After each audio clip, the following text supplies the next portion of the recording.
وہ دانائے سبل ختم الرسل مولائے کل، جس نے غبار راہ کو بخشا فروغ وادی سینہ۔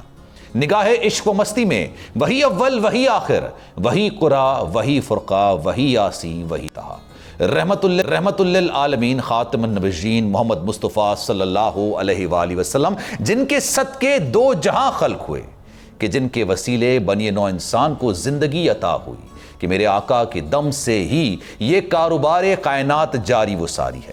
میرے آقا کی ولادت باسعادت کا جشن، نبی کریم صلی اللہ علیہ وآلہ وسلم کا میلاد ہے تو روح و جسم کیوں نہ جھوم اٹھیں اور لب پر بے اختیار یہ شعر ہوں۔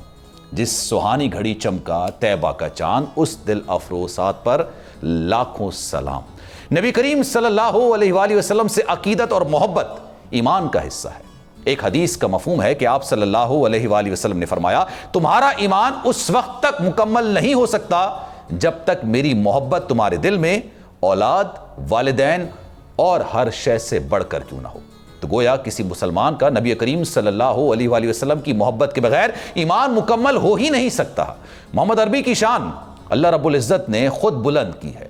دنیا کی ہر کونے میں جب بھی نماز کے لیے پکارا جاتا ہے تو اللہ کی بڑائی اور معبودیت کے بعد، گواہی کے بعد محمد مصطفیٰ صلی اللہ علیہ وآلہ وسلم کا ذکر آتا ہے۔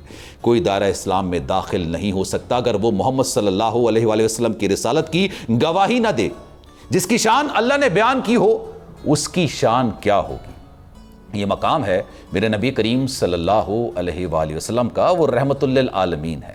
نبی کریم صلی اللہ علیہ وآلہ وسلم دو جہانوں کے لیے رحمت للعالمین بن کر آئے، اور اس وقت روح زمین پر جہالت اور گمراہی میں ڈوبی ہوئی قوم کے بخت سوار تھی۔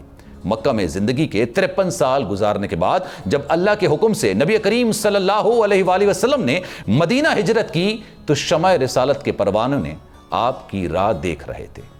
ان میں انصار بھی تھے جو ایمان لا چکے تھے لیکن آپ کے دیدار سے اب تک محروم تھے، اور پھر جب آپ صلی اللہ علیہ وآلہ وسلم مدینہ تشریف لائے تو انصار کے لوگوں نے اپنی عقیدت اور محبت کا اظہار کیا۔